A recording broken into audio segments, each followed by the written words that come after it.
Study IQ IAS, अब तैयारी हुई अफोर्डेबल। 100 मिलियन एम्प्लॉयमेंट, यानी कि 100 मिलियन जो सेवाएं उपलब्ध हो जानी चाहिए थी, रोजगार उपलब्ध हो जाने चाहिए था, वो कहीं दिख नहीं रहे। कि अगर मेक इन इंडिया नहीं हो पाया तो क्यों नहीं हो पाया, और जब ये पता लग जाएगा क्यों नहीं हो पाया तो उसमें सुधार भी हो सकता था। उससे स्पष्ट है कि वो मैन्युफैक्चरिंग सेक्टर में नहीं आया तो क्यों नहीं आया। सरकार के आंकड़े आजकल उपलब्ध नहीं होते, CMI के आंकड़े हैं, वो बताते हैं कि स्थिति इसमें बहुत भयावह है। लेकिन क्या मेक इन इंडिया के वो रिजल्ट्स निकले? पृष्ठभूमि ये थी कि स्कैम्स की वजह से, चाहे वो कोल स्कैम रहा हो, चाहे वो 2G स्कैम रहा हो, चाहे वो कॉमनवेल्थ गेम स्कैम रहा हो, इस स्कैम्स की वजह से जो निर्णय लिए जाने थे सरकार में, वो कदाचित निर्णय नहीं लिए जा रहे थे। हम सरकार में बैठकर ये अवश्य कह सकते हैं कि हमने ये सरलीकरण कर दिया, ये सरलीकरण कर दिया।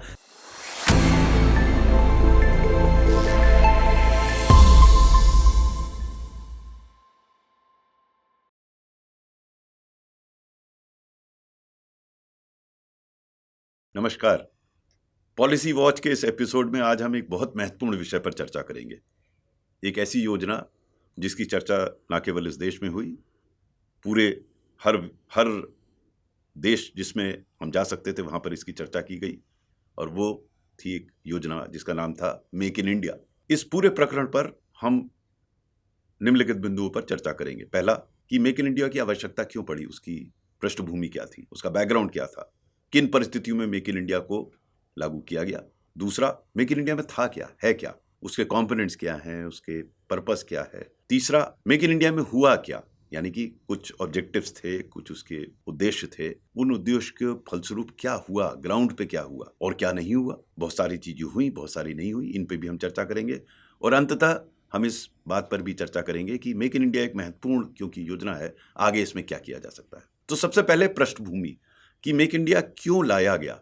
मेक इन इंडिया का आरंभ वर्ष 2014 में हुआ, और आप सबको जानकारी है कि 2014 में नई सरकार आई थी, और उससे पूर्व जो सरकार थी उसमें चूंकि कई सारे स्कैम्स हो गए थे, इसलिए अधिकारियों ने लगभग निर्णय लेना बंद कर दिया गया था।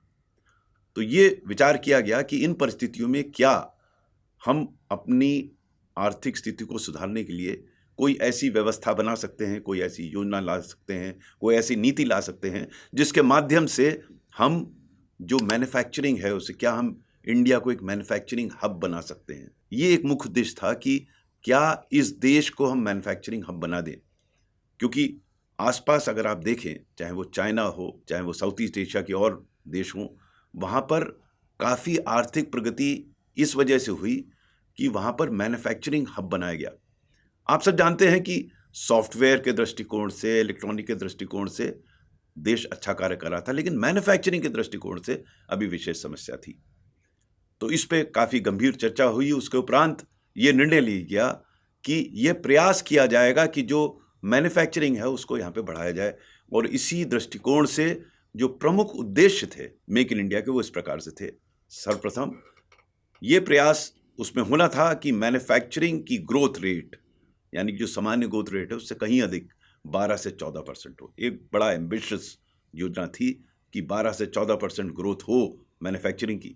साथ ही साथ चूंकि मैन्युफैक्चरिंग के माध्यम से कई लोगों को एम्प्लॉयमेंट मिल सकता है, और ये एक प्रमुख उद्देश्य था मेक इन इंडिया का कि एम्प्लॉयमेंट अपॉर्चुनिटीज मैन्युफैक्चरिंग सेक्टर में कैसे बढ़ाई जाए। तो इस बात की इसमें अपेक्षा की गई कि मेक इन इंडिया के माध्यम से, चूंकि अगर मैन्युफैक्चरिंग की ग्रोथ बढ़ती है तो उसके माध्यम से 100 मिलियन यानी कि 10 करोड़ लोगों को इसमें रोजगार मिले, और ये तब मिलेगा जब मैन्युफैक्चरिंग का प्रतिशत GDP में, जो कि उस समय, जिस समय आरंभ हुई थी योजना, जो कि उस समय लगभग 16% था, उसको और बढ़ाया जाए।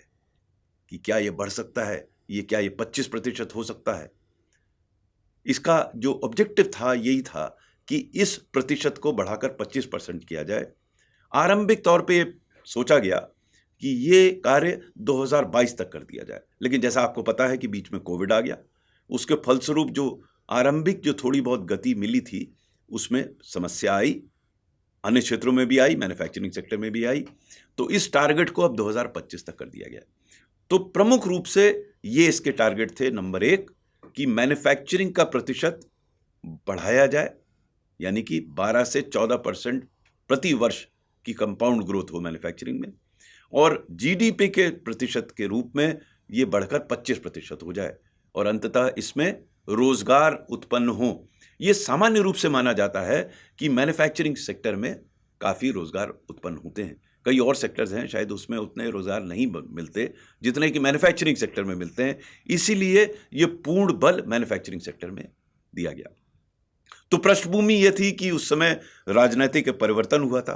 पृष्ठभूमि ये थी कि स्कैम्स की वजह से, चाहे वो कोल स्कैम रहा हो, चाहे वो 2G स्कैम रहा हो, चाहे वो कॉमनवेल्थ गेम स्कैम रहा हो, इस स्कैम्स की वजह से जो निर्णय लिए जाने थे सरकार में, वो कदाचित निर्णय नहीं लिए जा रहे थे, और उनको निर्णय को त्वरित करने के, उनको त्वरित गति देने के लिए इस व्यवस्था को बनाए जाने का प्रयास किया गया। अब प्रश्न यह है कि ये तो पृष्ठभूमि थी और ये इसके उद्देश्य थे। सरकार ने किया क्या, यानी कि मेक इन इंडिया के तहत क्या हुआ? सबसे पहले यह प्रयास हुआ कि यहां जो कार्य प्रणाली, यानी कि जो बिजनेस करने का तरीका है, जिसे कहते हैं ईज ऑफ डूइंग बिजनेस, उसको कैसे सुधारा जाए, इस पे विशेष प्रयास किए गए। और यहां तक कि जो वर्ल्ड बैंक को इसके साथ उनको कहा गया कि यहाँ पे आकलन किया जाए कि क्या ईज ऑफ डूइंग बिजनेस में सुधार आ रहा है, और आरंभिक 2 वर्षों में ऐसा प्रतीत हुआ कि उसमें सुधार आया।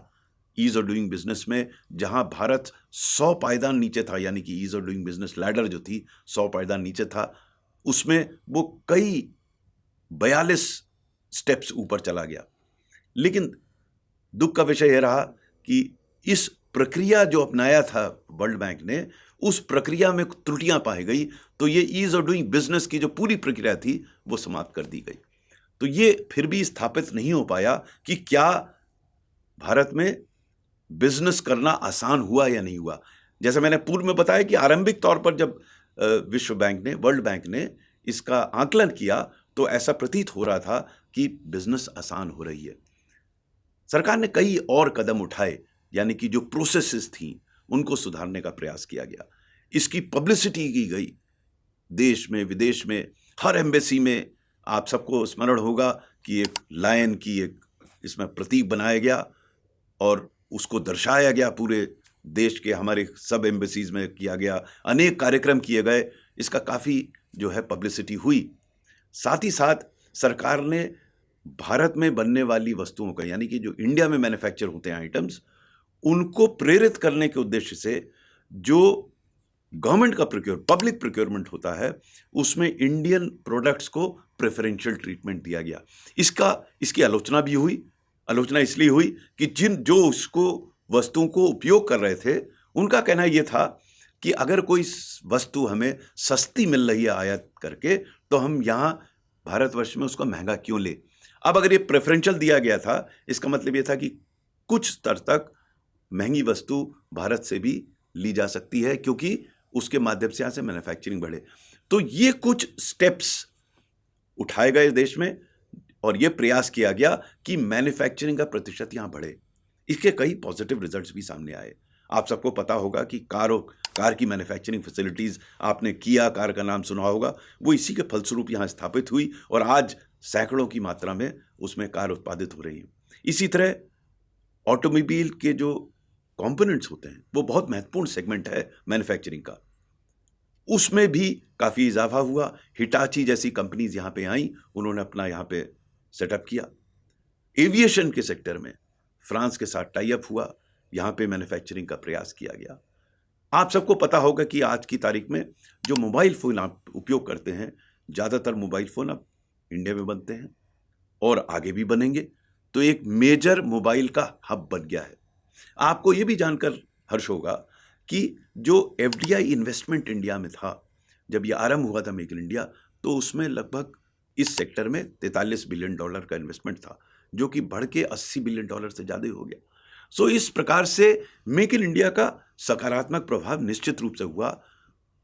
लेकिन क्या मेक इन इंडिया के वो रिजल्ट्स निकले जो कोई आरंभिक तौर पर यह सोचा गया था?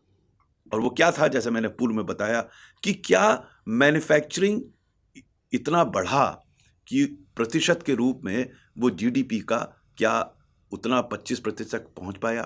क्या ये एम्प्लॉयमेंट उतने जनरेट हो पाए? क्या सामान्य रूप से जो मैन्युफैक्चरिंग सेक्टर की ग्रोथ है, जिसकी अपेक्षा की गई थी कि वो 12 से 14% हो गए, क्या वो हुआ? इन सब प्रकरणों में शायद मेक इन इंडिया को जो सफलता प्राप्त होनी थी वो प्राप्त नहीं हुई।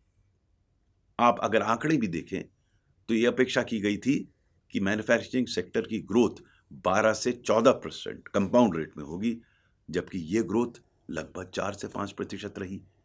अब कुछ लोगों का कहना यह है कि बीच में कोविड आ गया था, लेकिन कोविड तो साहब 2019 में आया था। 2014 से 2019 तक क्या हुआ और उसके बाद क्या हो रहा है?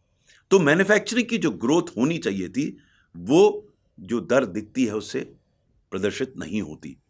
इसी वजह से जो प्रतिशत भी था, जो उस समय जब ये मेक इन इंडिया आरंभ हुआ था 2014 में, वो मैन्युफैक्चरिंग का प्रतिशत जीडीपी में लगभग 14% था, 16.3%।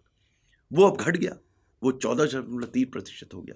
तो जहां एक और ये अपेक्षा की जा रही थी कि मेक इन इंडिया के माध्यम से मैन्युफैक्चरिंग बढ़ेगी, उसका प्रतिशत जीडीपी में बढ़ेगा, वो कुछ नहीं हुआ। और अंततः इसका निष्कर्ष ये निकला कि जो 100 मिलियन एम्प्लॉयमेंट, यानी कि 100 मिलियन जो सेवाएं उपलब्ध हो जानी चाहिए थी, रोजगार उपलब्ध हो जाने चाहिए था, वो कहीं दिख नहीं रहे। सरकार के आंकड़े आजकल उपलब्ध नहीं होते। सीएमआई के आंकड़े हैं, वो बताते हैं कि स्थिति इसमें बहुत भयावह है। जो एम्प्लॉयमेंट की जो अपॉर्चुनिटीज बढ़नी चाहिए थी वो नहीं बढ़ी। तो अगर हम आकलन करें मेक इन इंडिया का, जहां एक और एनेक्डोटल एविडेंस है कि मेक इन इंडिया ने काफी अच्छे काम किए, मैंने आपको बताया हिटाची, किया, फ्रांस के साथ जो हुआ, रशिया के साथ अरेंजमेंट हुआ, डिफेंस प्रोडक्शन में, डिफेंस एक्सपोर्ट्स में चौगुना वृद्धि हुई। तो कुछ ऐसे क्षेत्र हैं जहां मेक इन इंडिया का प्रभाव दिखा, लेकिन सामान्य रूप से अगर आप मैक्रो लेवल पर देखें तो मेक इन इंडिया का जो प्रभाव होना चाहिए था वो नहीं हुआ। अब प्रश्न यह है, ऐसा नहीं हुआ तो क्यों नहीं हुआ?